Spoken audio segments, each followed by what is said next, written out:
volta aqui com Bem Assim já e agora com mais informações para vocês. Olha só, você sabe o que é agorafobia? Já ouviu falar desse tipo de transtorno? Eu não tinha ouvido falar até ver no Instagram dele.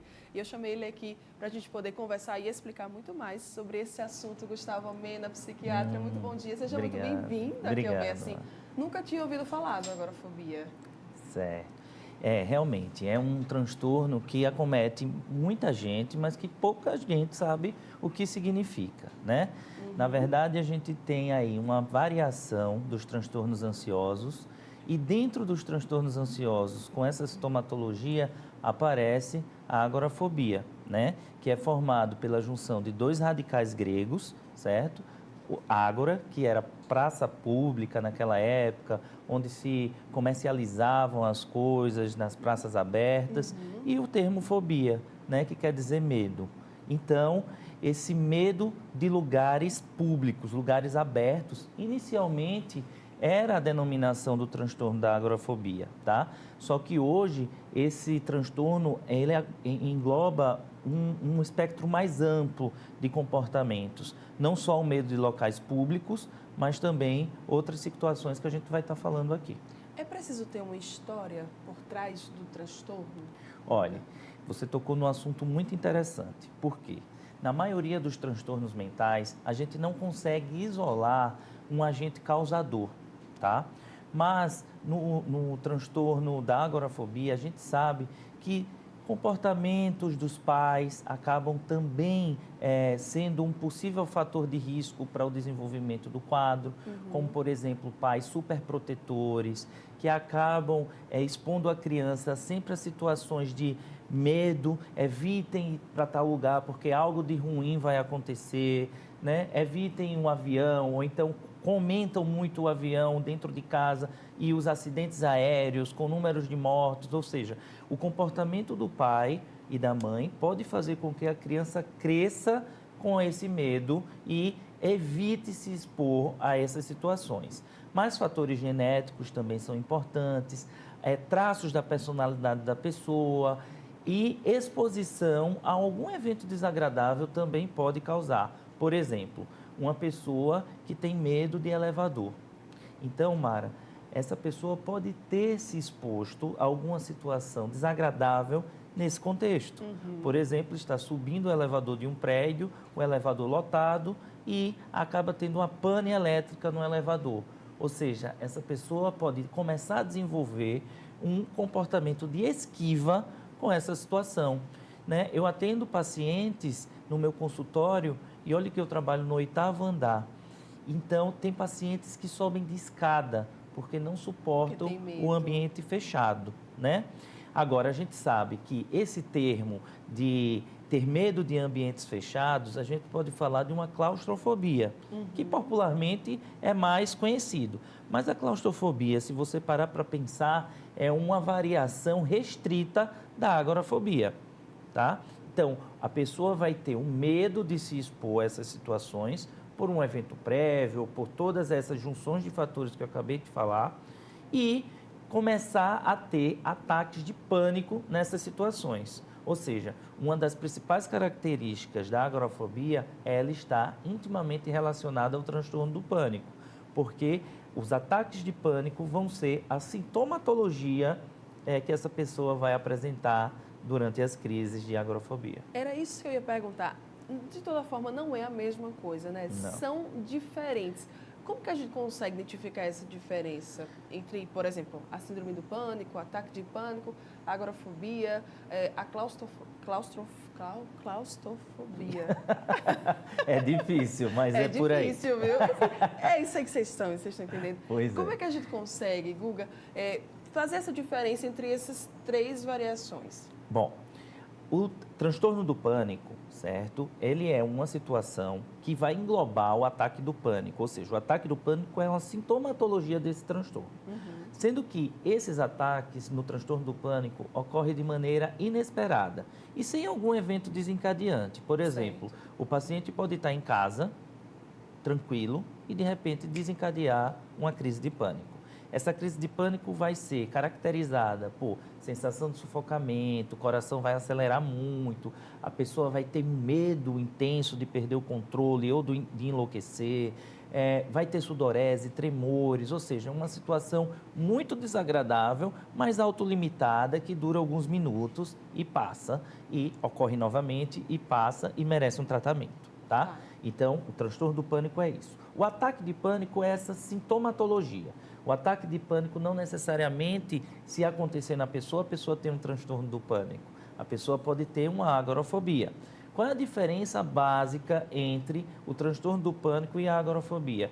Um é inesperado e o outro vai ser pela exposição a algum agente que causa o ataque do pânico, que nesse caso é sintoma e não diagnóstico. Entendeu? Entendi. Então, é mais ou menos isso. A claustrofobia é um termo, é um transtorno restrito, certo? É uma agorafobia restrita a ambientes fechados. Porque a agorafobia, como eu te falei, antigamente era para se denominar medo de ambientes abertos, por exemplo. Tem pacientes que têm fobia de ir para o shopping, porque tem um aglomerado de muita gente e pode pressupor uma situação em que a fuga seja difícil, né? Ou o pedido de socorro seja difícil.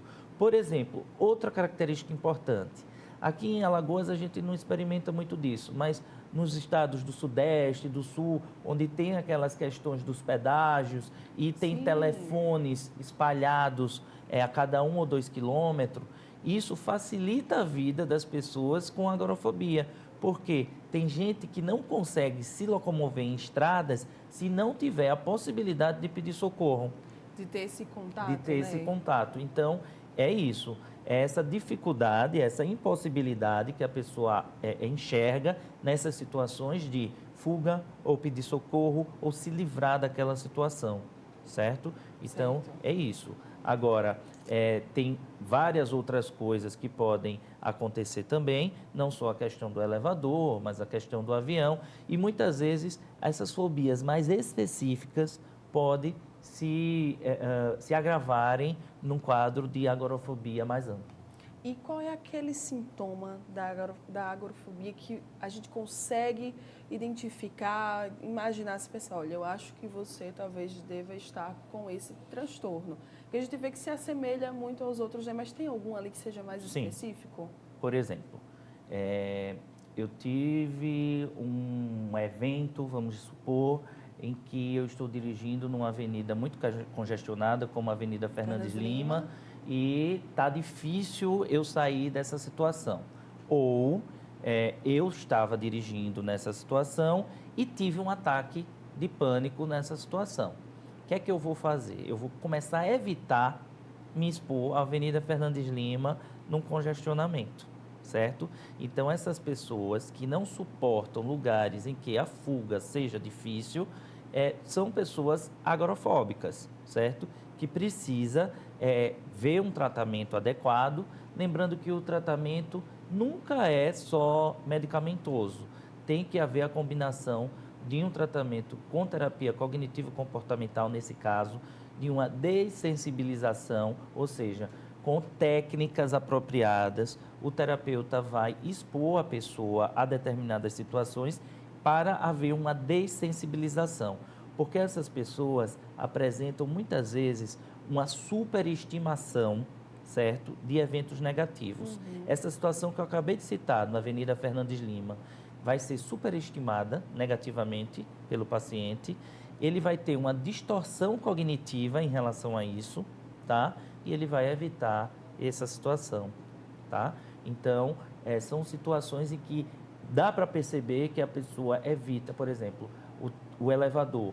Aconteceu algo traumático naquela situação, parou o elevador lotado com todo mundo. A pessoa começa a desenvolver... A pessoa já não pega mais elevador. Não pega mais elevador, tem medo da situação, se previne, se esquiva, né? Então, tem várias situações que podem, vamos dizer assim, dar dica para a gente que a pessoa está apresentando o transtorno. E o tratamento você falou, né, que é com terapia cognitiva e também pode ser o medicamentoso? Sim, o tratamento medicamentoso é muito importante. A linha que a gente utiliza mais é o uso do antidepressivo, tá? Embora essas medicações, mas aí dá antidepressivo, a pessoa não está deprimida, não. O antidepressivo, ele vai estabilizar, certo? O déficit dos neurotransmissores, certo? Então, essas até ótimo pessoas... esclarecer isso, Isso, né? vou tomar antidepressivo, mas eu não estou deprimido, o médico passou antidepressivo. Não, o antidepressivo ele trata tanto os transtornos ansiosos, quanto as fobias, né, que está dentro dos transtornos ansiosos, como até mesmo a depressão. Então, a resposta é boa, mas em se tratando, Mara, de transtorno mental, a gente tem na medicina o termo cura quando a gente sabe a etiologia dessa doença, tá? E o tratamento adequado. Por exemplo, se o indivíduo tem uma pneumonia bacteriana, a gente sabe que o antibiótico vai combater aquela bactéria e a pessoa vai ficar boa daquilo, porque a gente sabe a etiologia, sabe a causa. Agora, nos transtornos mentais, em que a gente tem fatores genéticos, predisposição comportamental, vulnerabilidade biológica, tantas outras coisas, exposição a eventos negativos, não dá para a gente ter uma etiologia muito bem definida, portanto, não usamos o termo cura, usamos o termo tratamento e controle de sintomas. E as pessoas elas começam a responder a partir de quanto tempo, mais ou menos, a esses tratamentos? Olha, depende de cada pessoa, tá? Em termos biológicos e neuroquímico, os antidepressivos começam a agir em torno de 2 semanas, é o início da ação, com uma ação completa em 8 semanas, e daí a gente reavalia a necessidade de troca medicamentosa em casos de insucesso ou até mesmo de associação medicamentosa e ajuste de dose. O tratamento com a psicoterapia, né, que vai depender também da resposta de cada paciente. A terapia cognitivo-comportamental vai apresentar essas técnicas que eu falei de dessensibilização e dependendo do repertório de cada paciente, da história de vida de cada um responde de uma maneira num tempo específico. Não existe uma regra em termos de tratamento de transtornos mentais. Certo. E quanto a familiares e amigos, a gente sabe, né, que de certa forma, geralmente o pessoal gosta de ajudar, mas também tem pessoas que se afastam. Qual que seria, Guga, a melhor, enfim, a melhor decisão nesses casos? Como que se pode ajudar um amigo que está com esse transtorno? Exato. A grande questão é a gente saber que quem apresenta essa sintomatologia não está apresentando um chilique, não é algo voluntário, em que a pessoa é fraca ou está atuando em relação a isso. Quando a gente esclarece a população de que existe esse tipo de transtorno, a gente aumenta a chance de orientar corretamente e encaminhar o fluxo desses pacientes a um tratamento adequado. Então, se você conhece alguém que tem essa sintomatologia, oriente procurar um profissional, um psicólogo, um psiquiatra, para que possa ser tratado adequadamente. Tá? Não adianta uma pessoa que é fóbica com elevador, você empurrar a pessoa no elevador, fechar a porta e mandar a pessoa superar isso. Não é isso que é recomendado. Não vai ajudar, vai piorar, vai desencadear uma crise.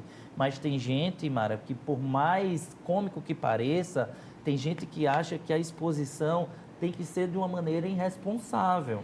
As né? pessoas elas não têm noção de que não é você que tem esse poder, né? Não é. Tem que ser feito. É até engraçado mesmo, porque assim, às vezes a pessoa acha que sou eu que tenho esse poder, você assim, vai menina. E não é assim, você não está nem ajudando, muitas vezes vai estar piorando aquela situação. Vai estar piorando a situação, vai estar desencadeando crise e claro que essas técnicas de dessensibilização, elas são cuidadosas. A intenção não é desestabilizar o paciente, nem precipitar uma crise. Muito pelo contrário, é fazer com que ele aprenda a conviver com isso de uma maneira tranquila. Agora, tem cura? É aquilo que eu expliquei, né? O termo cura é muito difícil a gente utilizar na psiquiatria. Tem controle, tem melhora da qualidade de vida, tem aprendizado com as limitações que cada um apresenta. Por exemplo, eu publiquei lá no meu Instagram, que eu sempre estou divulgando alguns vídeos em relação a isso, uma história de uma menina que é da Nova Zelândia, mas mora em Londres atualmente, e ela, com a limitação dela, conseguiu ter uma vida profissional bem-sucedida, conseguiu criar um blog com visitas através do Google Street View a lugares que ela não consegue ir porque ela tem um transtorno e ela não sei como é que está o tratamento medicamentoso nem psicoterápico dela, mas sei que ela faz, mas ela não consegue pegar o avião e ir para esses locais. Mas ela visita através de imagens, edita as fotos e isso tem despertado um monte de gente que também está tendo prazer com essa atividade. E entende? que tem muita gente que acaba achando que é só o isolamento que vai funcionar e que tipo assim, estou isolada, não consigo ir, não consigo conhecer, e aí você vê que tem essa possibilidade, Tem as né? possibilidades. Eu acho que o ser humano, ele apresenta as suas limitações, cada um de nós sabe onde o calo aperta, né? Mas a gente também tem a possibilidade de se adaptar a essas limitações e a ter qualidade de vida dentro da nossa singularidade, né? Então, acho que isso é o mais importante, a gente aprender a se conhecer e a conviver melhor consigo mesmo. Isso mesmo. Então, fica desde já essa dica aí para você, se você conhece alguém que está com esse transtorno, busque ajuda e principalmente saiba como ajudar o outro, a pessoa que está sofrendo com isso. Guga, muito obrigada mais uma vez. É sempre um prazer estar aqui. Também, é muito prazer da gente ter você aqui. Contatos e redes sociais, né? Pessoal que quer mais informações, até quem sabe sobre outros assuntos, sobre outros temas, como é que eles podem entrar em contato? Isso, através do Instagram, gustavo.omena, tá? E lá no Instagram eu sempre tenho postado a respeito dos transtornos mentais. Se tiver dúvidas, pode falar lá comigo, sugestão de temas. Estou sempre aberto a essa discussão. É isso. Muito obrigada, viu? Sucesso para você. Bom dia. Obrigado. E você que está aqui, ligadinho com a gente, não vai sair daí ainda. Tem muita coisa boa para rolar aqui no programa. Eu estou voltando já já.